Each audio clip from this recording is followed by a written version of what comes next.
look at me. I'm a big, strong guy, got big legs. It helps me to keep my weight down, not only to stay in shape. These guys don't throw a lot of jabs. It's all about the power punches, so we'll see how explosive Gutierrez and Clottey will be. Gutierrez forcing the action from the outset.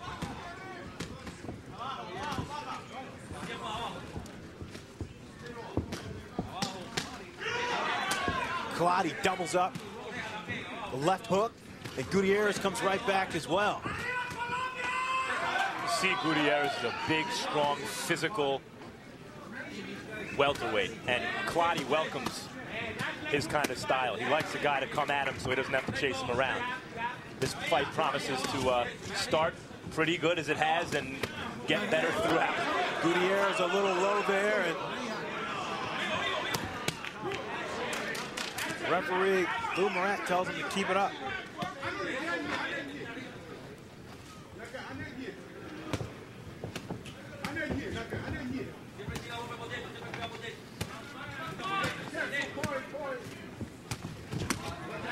Both of these guys like to go to the body.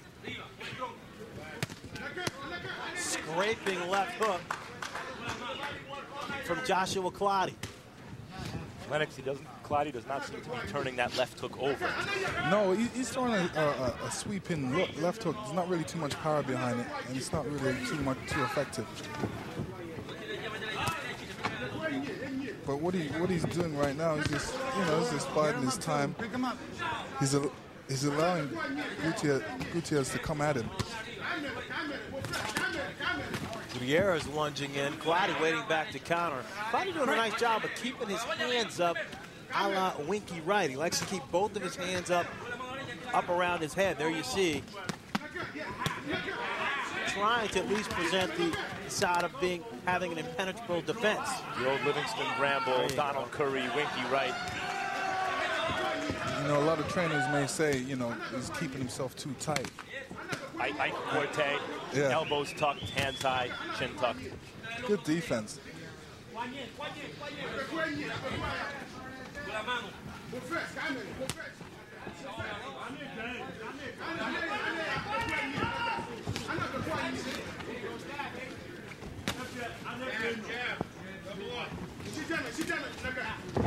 Both fighters doing a nice job of using the jab to set up power shots. Neither one is being defensively irresponsible either. For aggressive, strong fighters, physical fighters, they're being responsible defensively. They're not reckless. 10 seconds. Good solid action in the first round. Clottey and Gutierrez trying to stake their claim.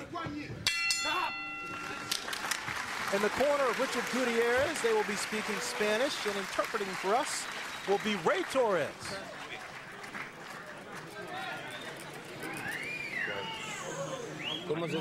How you feeling?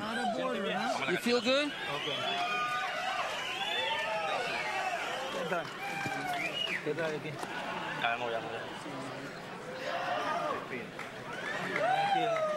Nice and calm.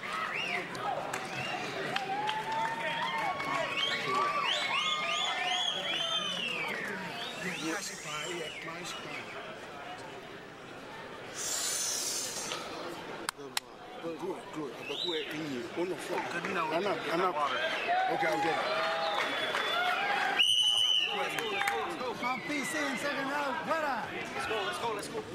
County box numbers in the first round. Both fighters fairly active. Clottey landing 22 of 59 shots, 10 of those to the body.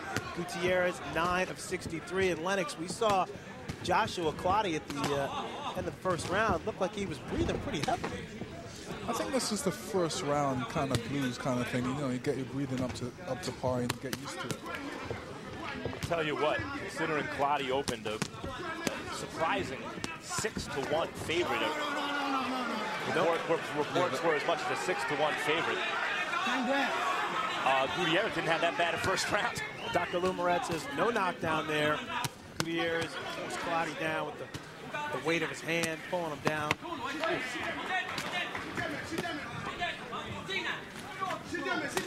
those are some of the hardest body shots you see a welterweight throw. Both hands by Gutierrez. Clottey doubles up with the left hook. Gutierrez comes right back. These guys both said they would stand and trade with each other, and that's exactly what's happening. Clottey needs to get off the ropes, definitely, because, you know, he's at a disadvantage anytime you're against the ropes. Sometimes, you know, you feel relaxed and you say, yeah, bring the fight against the ropes, but it's not good because there's nowhere to back up to. But, you know, Champ, it reminds me a little bit of another fighter from Accra, Zuma Nelson, when he fought Jeff Fennick. With his back to the ropes, counterpunched very well off the ropes. And it looks like Clottey's trying to do the same here.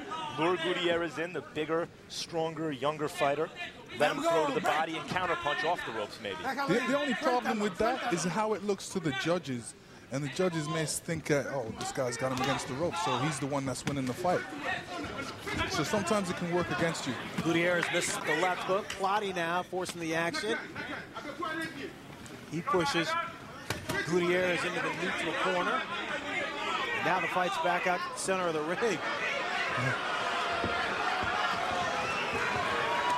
A little showmanship by the Colombian. You know, class tells over time. Over rounds, the more experienced, more skillful fighter usually starts to pull away. But so far, early in this fight, I would not say that Gutierrez is being outclassed, as was expected.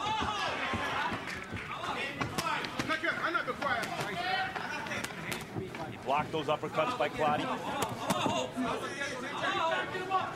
He blocked him, but Gutierrez still felt him. Both these guys throwing hard shots.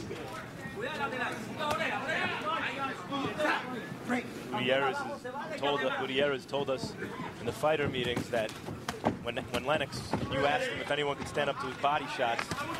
If they can't, God bless him, because he throws them as hard as he can. And if there is anyone to stand up to those kind of body shots, it's a guy in the kind of condition that Clottey is, running 12 miles a day. Clottey ripping off some strong body shots of his own, showing a nice left hook.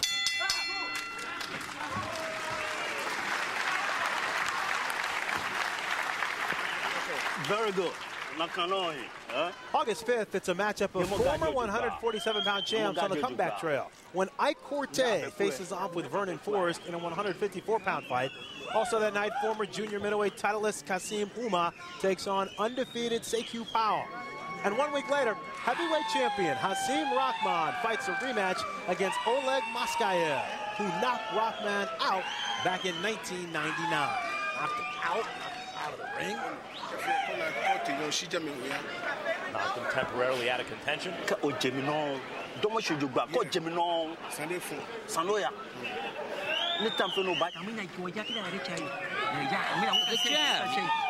Okay, el centro tiene que buscarlo. Okay. Luis, dame esa toalla. Stay.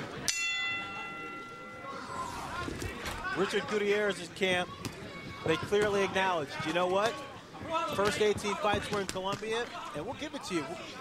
The competition wasn't necessarily that strong, so we're trying to find out just how good our young prospect is.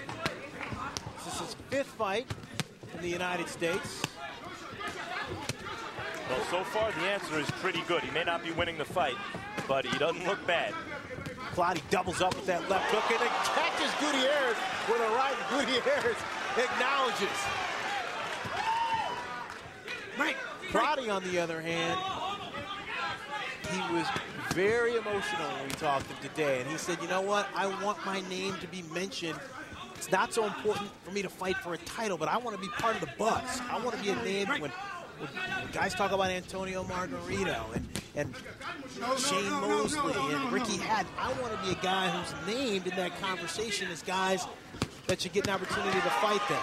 And he felt that he needed to be impressive tonight. Well, he's starting to take over this fight this round, and he's starting to make that kind of name for himself in front of an American TV audience. And it's very important because it's, you know, it starts off with a dream, and this is a reality right now.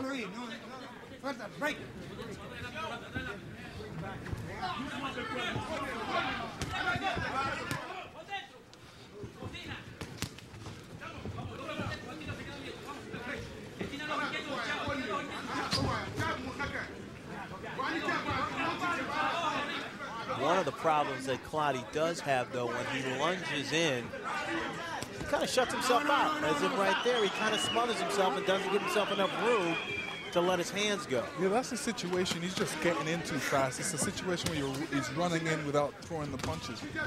That's why it's just always important. My trainers always say you step in, always keep that distance. As opposed to jumping in as he just did. Right.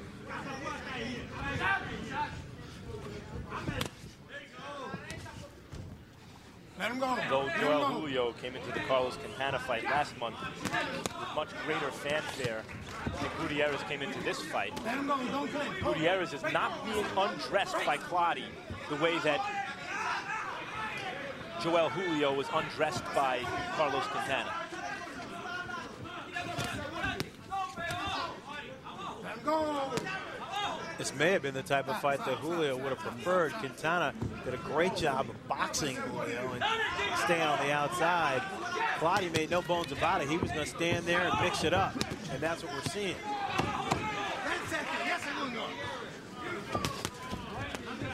Gutierrez is showing some good defense. You know, you're seeing him coming in, just rolling with the punches. And this is what you need to do. Gutierrez taps Clottey on the back of the head at the bell. Lou Moret says, no big deal, Joshua, no big deal.